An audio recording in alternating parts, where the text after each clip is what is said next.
Welcome to the Business Women Australia podcast show, the podcast that brings together industry leaders to discuss the latest trends, insights and strategies.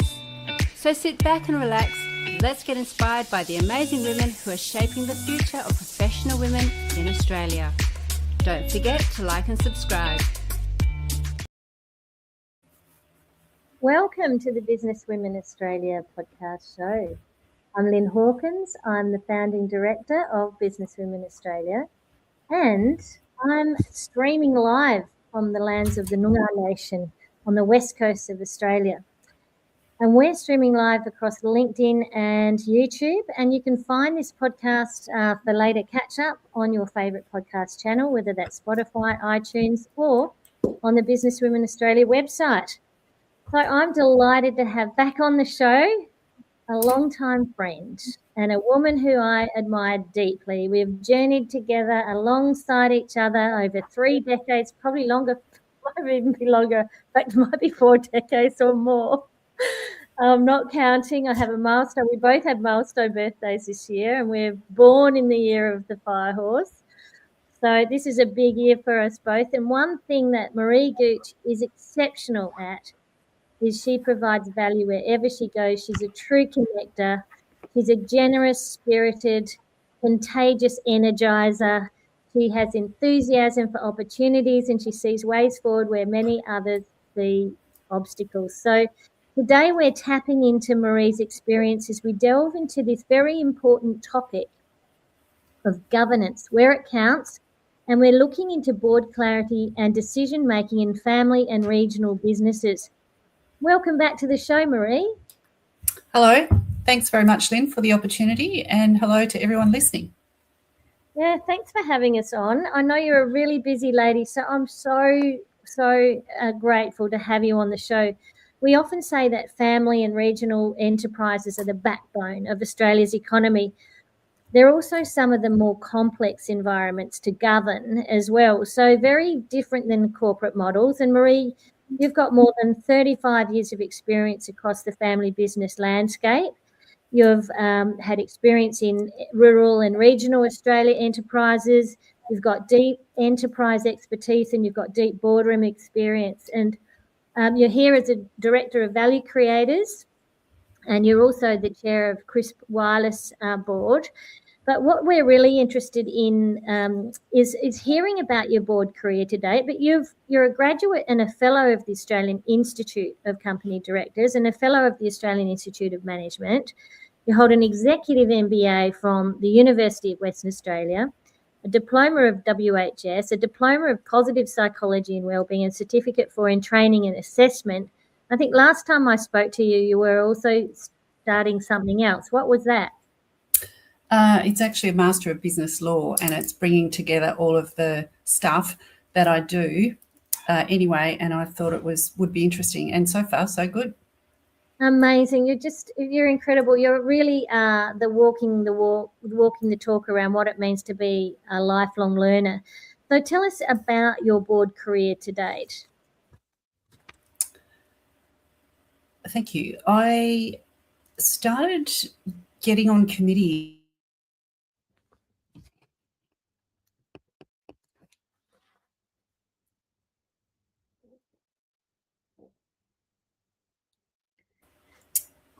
sorry, things went glitchy. Sorry, it just went a bit glitchy. So I was farming on the south coast at a place called Bremer Bay, and I realised that I needed some stimulation other than farming. And so I ended up getting on some local boards and committees, and I quite liked it. And I liked the making a difference sort of a thing. And I've always approached things as what's the legacy that I'm going to leave behind. So as a early 20s, that's a big picture. 40's really old when you're 20. And I quite liked it. I got to meet people, and I got to learn from others. So it was a really good grounding experience. And I do suggest to anyone, if you are aspirant to be on a board, then start with your local committee, whether it's a tennis club or the golf club or something like that, and give back, because we are actually enlifted and enlivened by giving back. It's a bit of a psychological thing. So I started my board career. I think I've chaired 35 organisations in my 4-decade career, And I worked out quite early that I didn't like treasurer's roles. I can do them, but I didn't really like it. I like to be the chair and making sure that everybody was heard, and then also really making a difference and making an impact, whether it be in the community. I've been on committee, board level, all sorts, government advisory, national government advisory over the years, and in the areas of work health and safety, community development, a lot in regional development.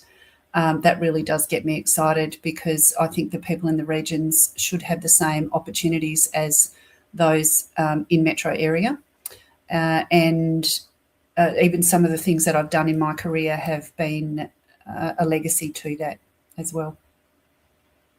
Yeah, I think that's a great bit of advice there, is get onto a local committee if you have got a boardroom career aspiration, and get that experience in as early as you can. So from a governance perspective, what makes family and regional enterprises very different systems to govern compared to, say, a corporate or a listed organisation? Well, in my opinion, they are actually similar. So there are differences, but they are similar. So we've got corporations law, and we've got the ACCC. And so corporations law is when you have a company. And if anyone's curious about, the different entities, the Australian Institute of Company Directors have a great corporate governance framework and checklist. So it's free. It's on their website. You can check out things, or go to an advisor like an accountant to find out what are the entities that suit you. So a listed company, probably the only difference that I feel between a family business that might be operating as a trust, that's one kind of entity, or a partnership, or as a company, then understand what it is that that entity does and operates, whether it be through the corporations law or the Australian Taxation Office. So check with your accountant as to the right kind of entity that suits you, whatever you're doing. But then with private companies, you don't necessarily have to, unless you're of a certain level, you don't have to divulge what you're doing. If you're a listed company, everything you do has to be regularly reported upon, and you have your annual reports. So if anyone has shares in a publicly listed company that's on the stock exchange, then they will be able to access those reports. So family businesses, there's a lot of nuances. There's siblings, there's parents, there's inheritance, there's legacy, there's a sense of duty sometimes. There's sometimes there's responsibility as well. So it can be quite complex and complicated, but it can also be really exciting and really vibrant with family businesses. And there is no one size fits all for a family business because of all those different entities. And it's the choice of those in those businesses as to what entity they have. I hope that's answered the question. Yeah, it has. I mean, I think a lot of our listeners are probably sort of asking the question, well, what do we really mean by governance? And if we sort of step back and look at what transparency in terms of communicating where things are at, in terms of opening up and ensure we're complying, but also it's more than just the tick box compliance side of it, isn't it? Governance is sometimes explained as your fiduciary duty, and that basically is do things right and do the right thing at all times. So sometimes to do things right there's a tension and a challenge, but I think that's probably the simplest way to explain it is do things right, do the right thing.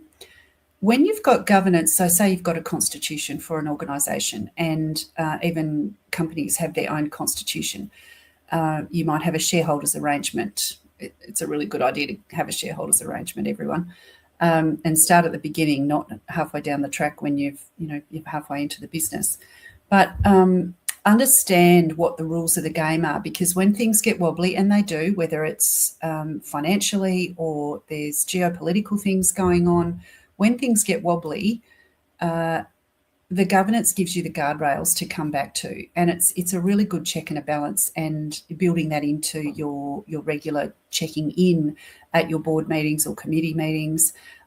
Sometimes, you can have a renegade board member or committee member and you think, oh my God, this person, they're just shooting off and they're doing things that they probably shouldn't do and it doesn't align. So your governance gives you the guardrails of saying, actually, that's not acceptable. You need to do that, or you actually need to get off as well. Difficult as that may be if you're incorporated into a family business. However, the Constitution will help you there. And governance is a bit like, the guardrails, I would describe. Yeah, I love that. I love that analogy. That's probably the best analogy I've heard. So with boards that are in these kind of different environments, these regional and family environments, how do they adapt their decision-making frameworks where ownership and management of family dynamics are intertwined, without compromising that fiduciary discipline?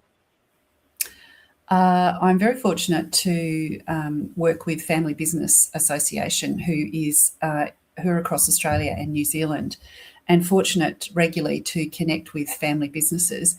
And if I say it's complicated, it is, but it can also be really fun.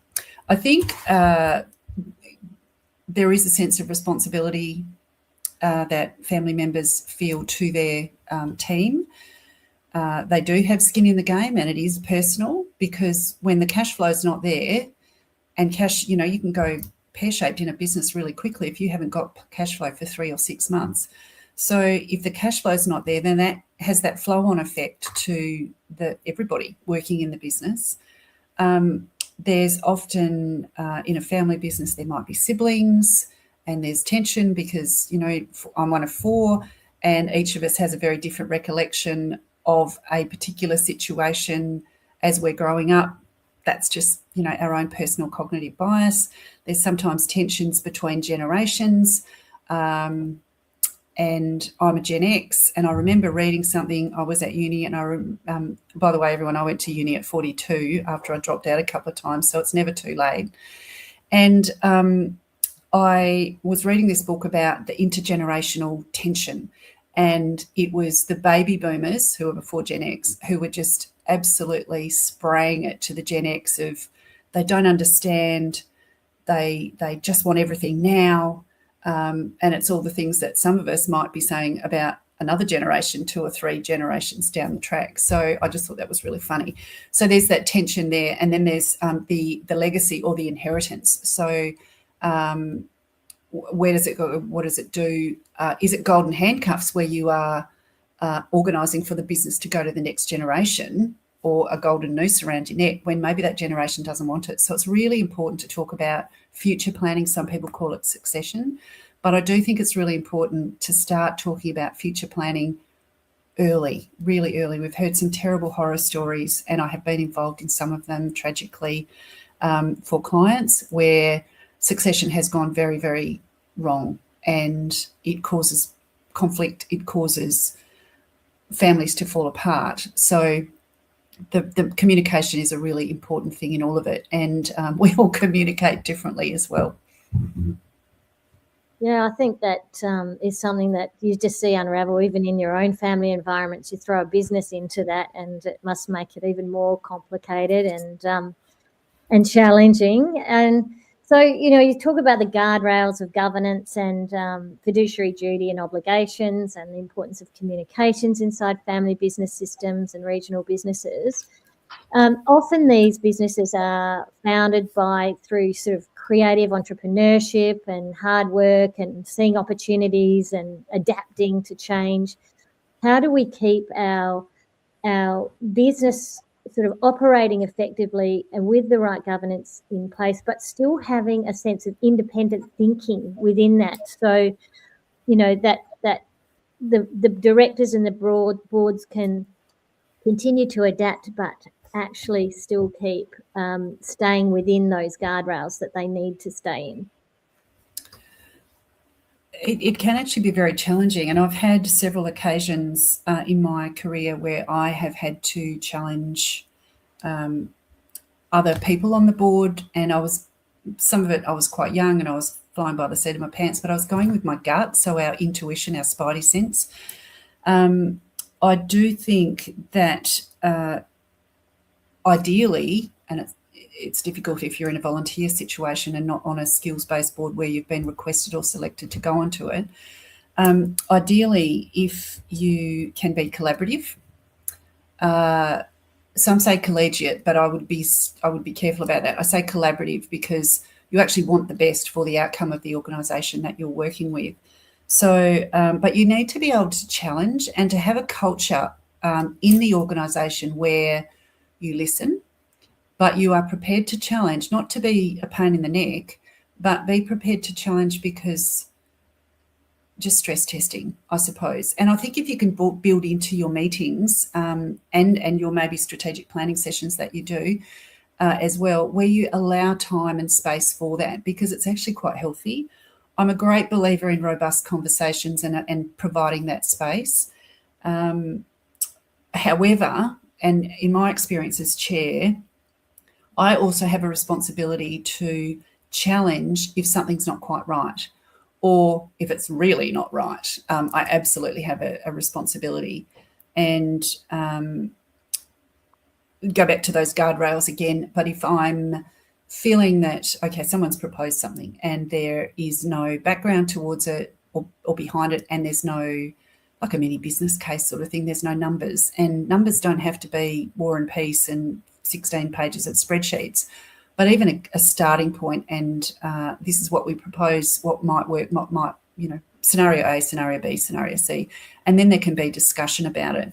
But without that, you just, talking, and everyone's been to meetings where it's just a talk fest and it's just annoying. So if you can be quite structured in that, that's good. And but you need to be able to challenge it. And the other thing of being on a board or committee, you need to know when your number is up and your time is up, and you need to be courageous enough to say, my time is up. Or if your term is finished and it's at a ministerial appointment, then your term is finished. Well, you've given it your best shot and move on to something else, because every organisation needs fresh ideas and fresh blood and fresh communicating going forward, as well as, those guardrails of longevity and support from, those that have come before. But I really, really strongly encourage everyone to feel comfortable challenging things. And if you are not, then you will maybe need to find a way to do that. And you can attend courses or find a mentor or that sort of thing to find ways to challenge. Sometimes if you've got a chair who is fairly laissez-faire, who's just laid back and doesn't keep things all tight and going, you can manage a little bit sideways. Having a timekeeper is a good idea. But it can be challenging, and that's probably how I ended up in a chair role, because I think our time is precious. So if I'm going to chair it, let's keep it tight. Let's talk about things. Let's do our preparation beforehand. And if you don't do your preparation, you have a responsibility to do that. So get your act together and put the time aside.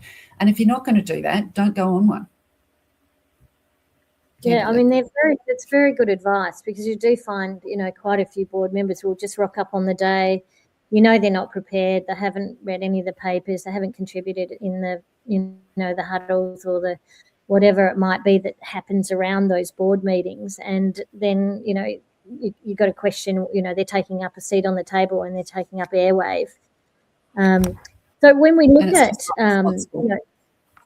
it's not responsible, and it is actually selfish. So what kind of role should the board play in separating emotional capital from financial capital when major strategic decisions are being made, and particularly in this context of a family business or a regional business? So our values drive our emotions, which drive our behaviours. And it can be quite complex and complicated in a family business. Regional businesses, I would think, would be, in my experience, and I have lived regionally most of my career and life, which, as we say, it's a big 0 this year, which is exciting. I think regional businesses are not really that dissimilar to other metropolitan businesses. If we talk small to medium enterprises, well, it's, similarities. And whether you work for a government department or a large corporation, there's some strong similarities there. And we can get really wound up. If we get an email and we think, oh, why did they say it that way? When the person at the other end was saying, oh, this is what I'm feeling, this is how I'm saying this to you, whereas someone receiving it's going, this is how I'm feeling, this is how I'm saying it. So you do need to, I find the governance actually helps with those guardrails as well, of sort of systems and structures and procedures in place in a very subtle way. I think the emotional connection of family businesses is it's personal, as in making sure, you've got the emotions and it's all intertwined, versus financial decisions. And everybody's different. Some people are deal makers and big picture thinkers, and some people are really detailed. And often they're opposite, and often they can be in families as well. And I've worked with families where there have been siblings who are the very opposite, and the tension and the clash that happens is second to none. However, with communication and compromise, then people can work together. So I suppose as an organisation and a family business aiming for the future that you are hoping to create and aiming for, will help you with keeping that aiming for the future. I do think it's a bit of a passion of mine, but I do think strategic planning is a really good idea, at least annually, and check in every month, every 2 months, every 3 months. As a chair of a number of organisations, we have our annual get-together, but we have it 6 monthly. So we actually plan for it. It's a moving organisation. It's growing really quickly, and we all feel it's important to manage that going forward. But then aligning with the financials, and we watch those very closely, sort of weekly and monthly. We have absolutely formal board meetings. This is a small business. We have formal board meetings, and when things have become wobbly, whether it be a cash flow thing or a change in the environment, operating environment, by having that strategic plan and understanding those financials and saying, are we doing this? Aren't we doing this? Why aren't we doing this? What do we need to adjust? You can kind of adjust the dial. And I think that's the bones of a good and successful business. There's a bit of luck involved, and there's, some certainly cash flow involved and that sort of thing. But if you've got that going forward, then good. And if you can, difficult as it is, park the emotions as you're having the conversations and the meetings. It will get you through the wobbly bits. But you still, as a chair, you need to appreciate that everybody needs to be heard and will think of things differently, but maybe embrace that difference for what it is and take it as a positive. So you did talk about that, that intersection between values driving emotions and really underpinning a lot of how we work together and how we behave, and understanding each other's difference. You're implying in there, some people are big picture thinkers, deal makers, connecting the dots. Other people love getting right down into the detail, looking at risk, analysing the micro data to a point where those intersections of different people can bring about conflict. And understanding the value that they bring to the table is a part of being able to work together really well, having that mutual respect. So if we look at how high-performing boards operate and whether strategic decisions are financially sound and values aligned, how do you see that working, particularly in these legacy-driven family businesses? I think those that are aligned they just take off, and it's almost like pieces of a pie where they all come together. I think that they focus on inclusivity, collaboration to a point. They provide an environment that is challenging, and this can be at the board level, so thinking more strategic at a board level. And then there's the business as usual, which is the operations, the financials, the marketing, that sort of thing. So thinking of that. And your board, it is your role to be strategic and help guide the business. In a family business, you're all in a local committee, you're all in. in an advisory board of some other sort of level, you're more advisory and you don't get involved in the actual operations. You let the good people do that know what they're doing. So having that, but also being able to challenge, I've touched on these earlier, challenge the responsibility. It is your responsibility to challenge and ask questions of why and what. We was in a meeting earlier today, and I've noticed that I notice things that sometimes other people don't do, because being a chair and being at that board level, it's my job to look for what are the signals, what's going on out there that's going to make a difference to our business, looking backwards, but also then looking forwards. And I think those signals are all around us. We just need to be open to them. So those signals, when you see them moving from being at the board, sort of being in a trusted strategic partner role, to becoming either overly differential or overly interventionist, how do you tell that, and what do you do? How do you deal with that? Some boards those that operate really well, and it doesn't matter if you're a family business, a regional business, a listed company, those boards that operate well allow for all of that. Sorry, could you just ask the question again? I got distracted. I was looking at something. I got distracted. I'm sorry. So when you see a board being overly differential or overly interventionist, like getting involved in stuff, what are those signals and how do you deal with that? And I'd like to add to that, actually, because Andrea Durant was speaking to our group in Melbourne recently, and she was saying part of the listed company landscape now is that strategic planning is becoming so much more adaptive, and that's, gone are the days of having your annual strategic plan. Boards are having to adapt so quickly that the actual the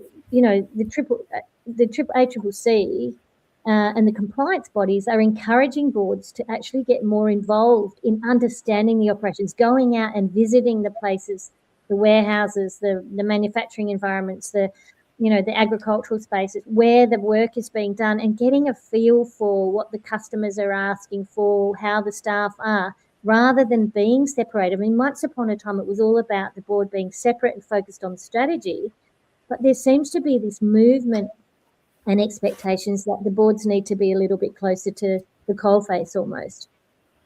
I completely agree, and it's probably been the way that I've approached my career, both as an entrepreneur but then also in my board roles, is to understand. So it used to be called the water cooler chats. So you'd go through and you'd see someone, you'd talk to them as you're walking down the corridor. Yes, historically it used to be let's set the strategy and let operations get on with it. However, to your point about the lady in Melbourne, to be adaptive. So in the organisations I'm involved in, we set our strategic plan, but then we look at it every 3 months or every 6 months. Are we on track? Aren't we on track? If not, why not? What do we need to adjust? So to be adaptive, but then to actually get out, to your point, and what's going on in the world, whether it be go for a drive. Recently we went to Albany. So that's about 500 k's from where we live. And we went to Albany, and it's really good to just see what's going on out there. So a lot of what we do at Valley Creators is regional. And so just to get a bit of an idea on what's going on in the lie of the land, that's important. And then to talk to people in regional areas about, and a lot of what we do is regional, about what's going on out there, what's the feel, even with the geopolitical climate and the fuel going up and possible not being able to get fertiliser for the farmers. What's that doing? What's that doing to their mental state?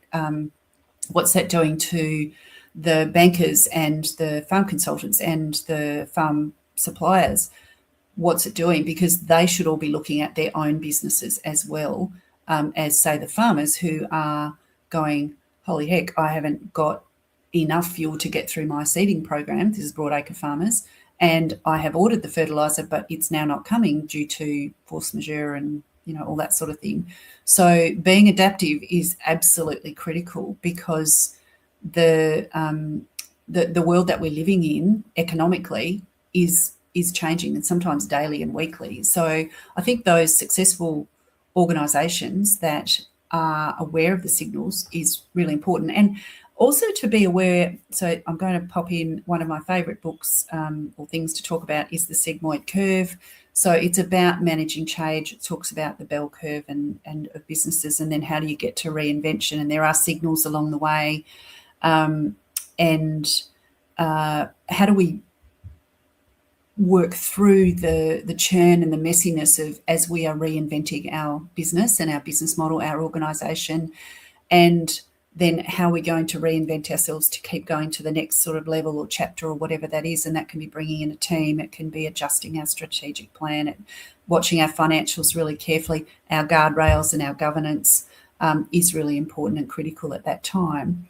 And being adaptive. So change is constant. Change is the fastest, hardest thing that's happening all around us. But it's the thing that's going to keep going, and it's just getting faster and faster and faster. Harvard University have written lots of papers about it.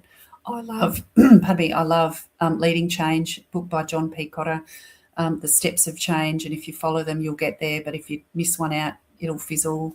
And we've all been involved, I'm sure, in organisations where there has been all these great ideas, and then it just never happens. So you'll need a champion of change. You'll need someone to lead it. You need to model the way.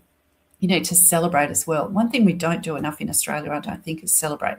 And I'm not talking about go to the pub and have a beer. I'm actually just saying acknowledge and give yourself a high five for achieving whatever it was that you set out to do. Yeah, it's so true. And, there's always something else to deal with. As soon as you've implemented something that's done well, it's almost like it's obsolete. So if we go back to, looking at, regional and family businesses and look at how boards govern long-term capital allocation. I know you often talk about the numbers and the importance of the, keeping that sustainability piece around financial strength in enterprises. How should boards govern that long-term capital allocation where there could be liquidity events, reinvestment and succession that are also deeply aligned with those personal decisions that family businesses or regional family businesses are taking on board? The successful ones that I have seen and am involved in are those that I'll say get your house in order. So what that means is make sure you've got your systems, your structures, a great team. So John P. Collins, another book called Good to Great. I do read a lot. And it's like get the right people on the bus and the rest will come, because they will bring it. They will make it all happen. Entrepreneurs are great. And as a serial entrepreneur, entrepreneurs are great, but they're great for ideas. You need others that can help you along the way. And I did used to think I could do everything, but I can't. And that was probably the smartest decision I made.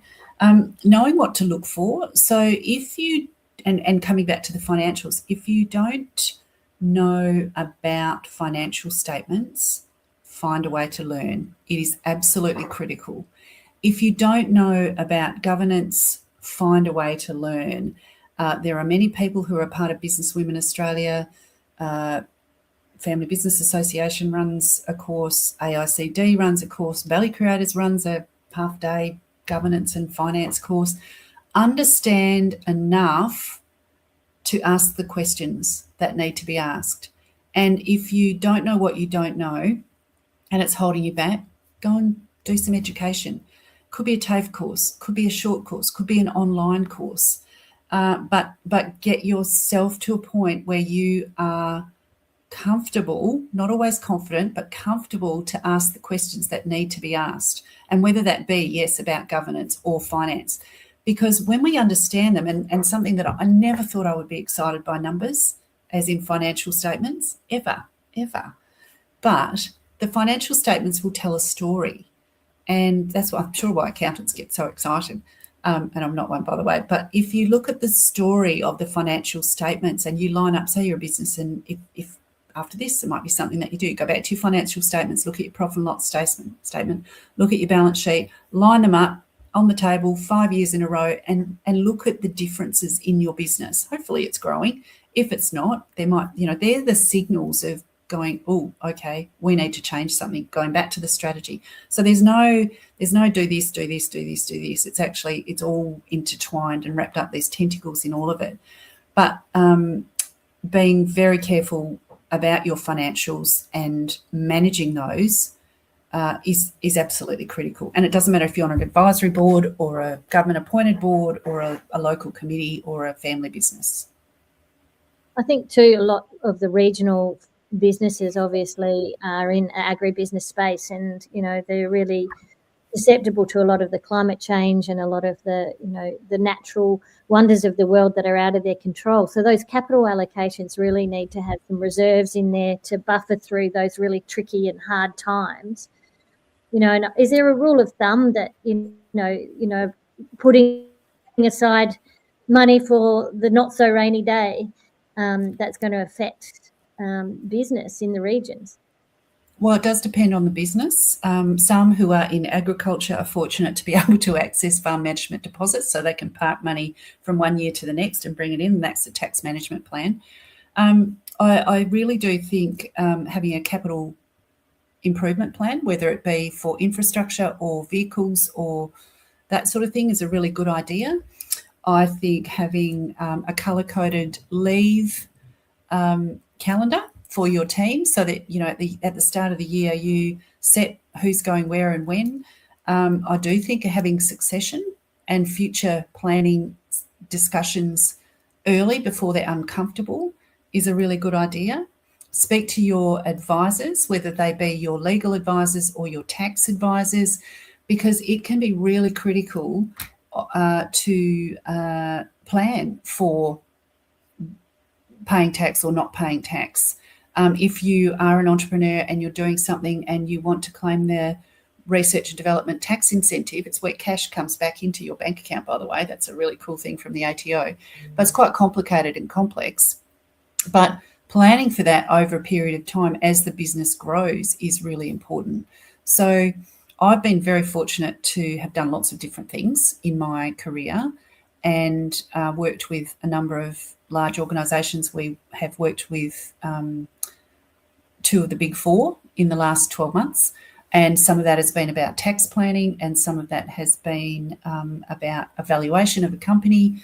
Something I also did was a mergers and acquisitions course through an American university a couple of years ago, and it was really good to help me get the house in order and make sure that the team were completely across the board. So we took everyone on the journey. I did the study and one of my colleagues, but it was just really interesting as well. And there was probably one small thing that we hadn't done, so that was really easy to pull it all together. We're not selling. We just wanted to make sure we were doing the right thing. Yeah, you're really highlighting the importance of getting the right information. It's changing all the time, and getting access to great advisors is so important. And there's the R&D tax incentives. There's so many things that are available that so many organisations are missing out on. In those governance mechanisms, what are the ones that really help boards maintain the clarity and courage when facing the difficult conversations that come around performance, around underinvestment, around leadership capability, maybe around, responsibilities not being carried out? What are the governance mechanisms that are really important to have in place? I mean, you mentioned very earlier on in our chat today, about the idea of a charter or a code of conduct or something like that. Are they still valuable in today's sort of highly adaptive boards?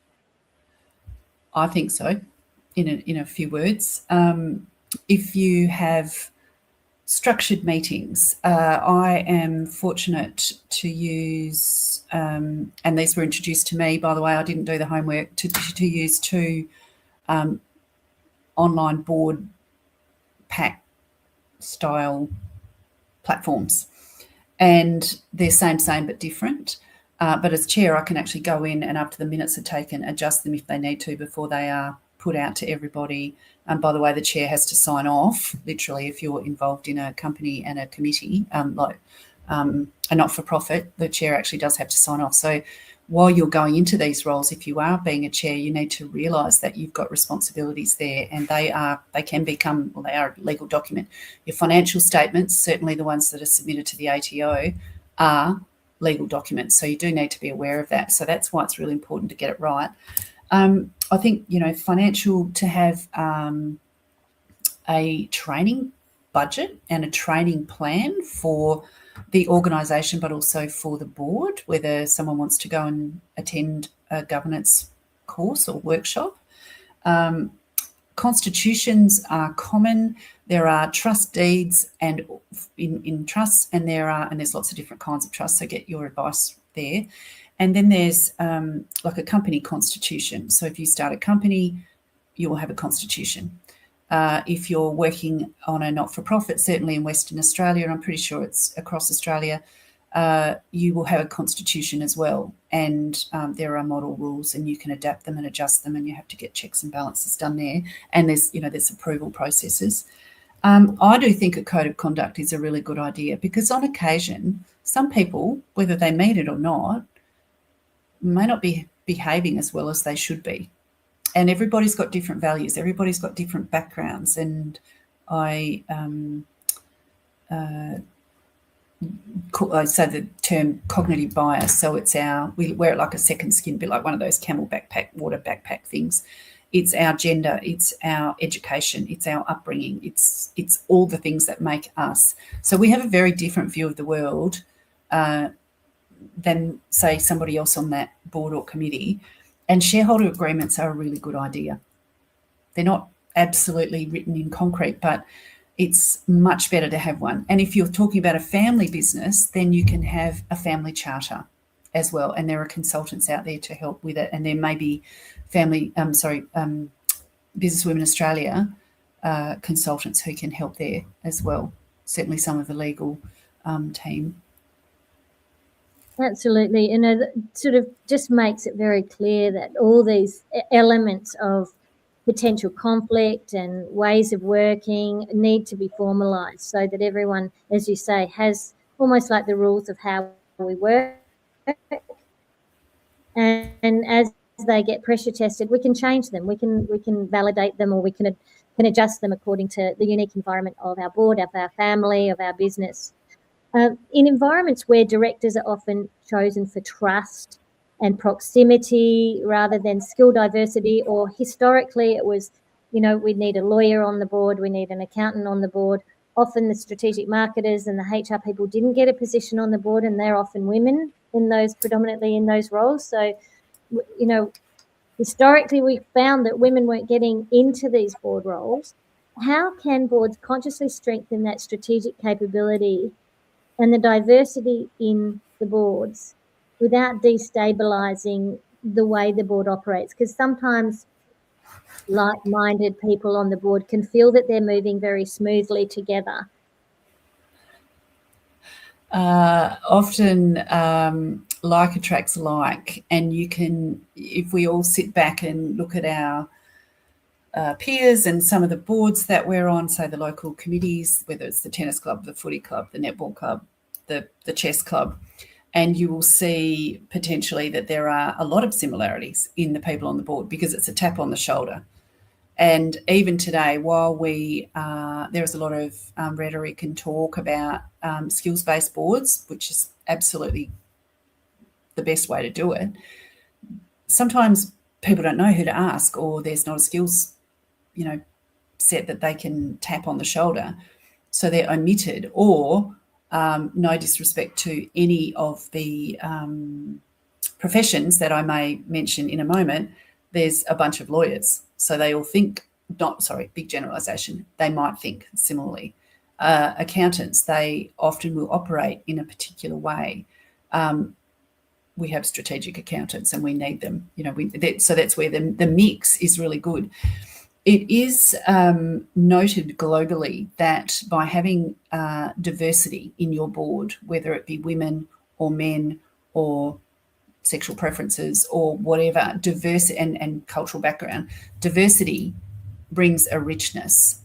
Women have a lot of, historically, not all, and I have been on boards where Some women do not have a lot of empathy, but women often are more enhanced in the soft sciences. Some people call them the soft skills, and that is empathy, awareness, that sort of thing. However, I think as our society goes on, it's blending. However, I think it's critical to consider having someone with a marketing skill set on a board.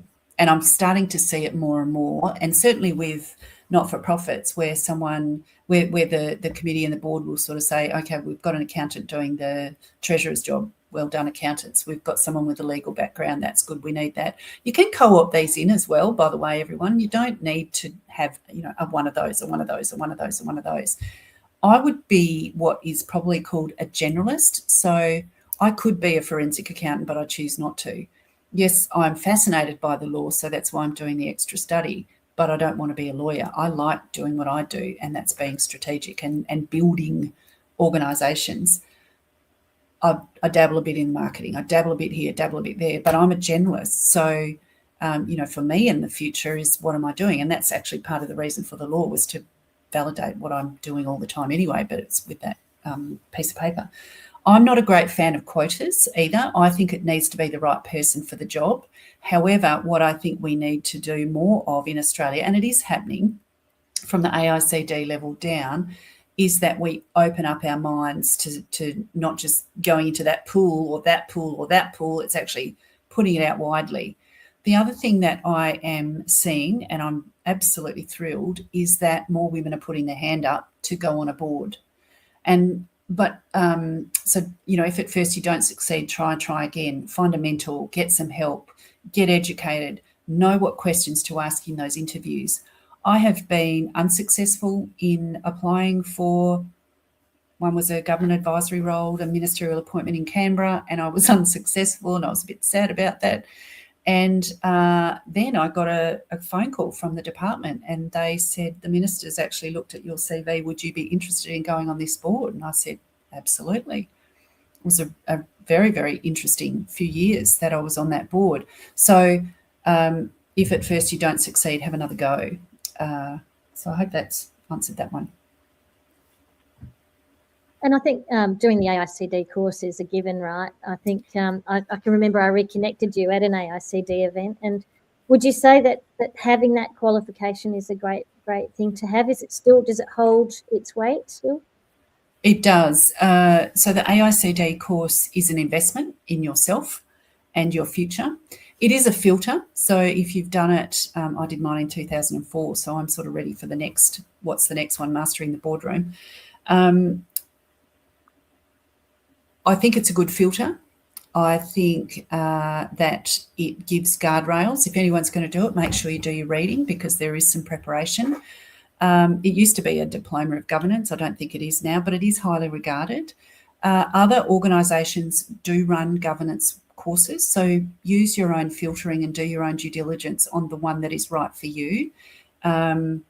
And Family Business Association actually run one for family businesses, and I believe it's very good. I haven't attended it, but I believe it's good from those that had attended. So find out, what that is, and that suits you. And it might just clarify and confirm that you actually do know what you're doing. So it's an investment, but it will be a good investment, I think. And I've stayed on as a member, so there's an investment in that each year.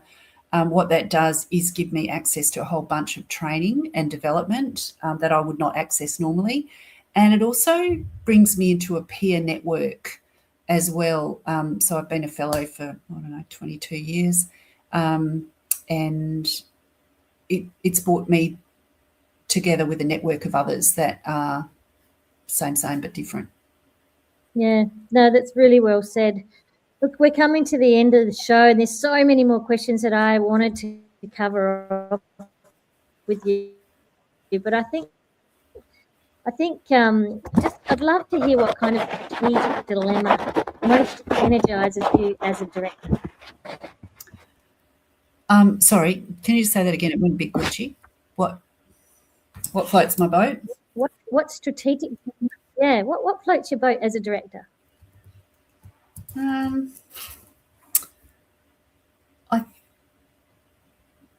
I think making a difference is and legacy. So I have been fortunate to complete a tool called a strength profile, and it tells you what you're good at. And legacy is my key strength. So sometimes you have to turn that down as well, because it can drive a lot of what I'm doing, and I can get a little bit caught up in that and think, oh, what's the long game? What's the long game? I actually need to come back a bit and slow down. So and with that, the inheritance. So not necessarily here's the baby, sort of the inheritance. It's who's coming behind, and how do we lift them. I'm very energized by lifting others, and my purpose is, and that of Value Creators, is to help others help themselves. So if that means that I can be instrumental in an organisation that is going to make the world a better place, then I will. Don't worry about miscongeniality. I align very strongly with the UN sustainability goals. I align very, very strongly with number 17, which is collaborative projects. And I align very strongly with number 1, which is about poverty and breaking the poverty cycle, because I think if we collaborate and we break the poverty cycle, we can do so much more. And the education and the potable water and everything else will fall out of it. So they're 2 things that I really align with. I do think building relationships is strong, so we can have those collaborative projects. I, sadly, weirdly, am excited by governance because it helps with those guardrails of going forward. And I do love strategy. I love the big picture thinking, and, we're here, we might fly into the moon again, or even circumnavigate, as people have done recently. So where could we go and how could we go? And then to help others do that, but then come back to those guardrails and make sure that we're doing it in a way that allows us to be creative and innovative, but then do the right thing and pay our taxes as well, so that it does keep going for the future. Absolutely inspiring. Maree Gooch, I could listen to you and learn from you all day, every day. I have so many more questions. We're going to have to get you back on the show perhaps later on in the year. We love having you, picking your brains. I love the lens you look at the world. And I can just see through that collaboration that the way you bring people in to co-design together is a real strength. And it is the kind of leadership and the conscious leadership that really embodies the type of women that we're all trying to shape and become like. So you're a real inspiration. You walk the talk. What kind of listeners in your work with Value Creators, in your work with Crisp Wireless, in your own consulting practice at Belay, what kind of listeners would you like to invite to reach out to you to continue the conversation, and how do they contact you? I am aspirant to be on some boards in the future. I do, whether it be a government advisory role or a community organisation or a private family business, whether that be in regional agriculture or other, that'd be great. But if someone just wants to reach out, jump onto LinkedIn or via the website and send me a message. I'm a bit hit and miss on LinkedIn, everyone, so if I haven't responded in a couple of weeks, I will. I try and get on there every week at least once. And sometimes people just want to talk to someone else and say, where should I go to start, or what should I do there, or anything like that.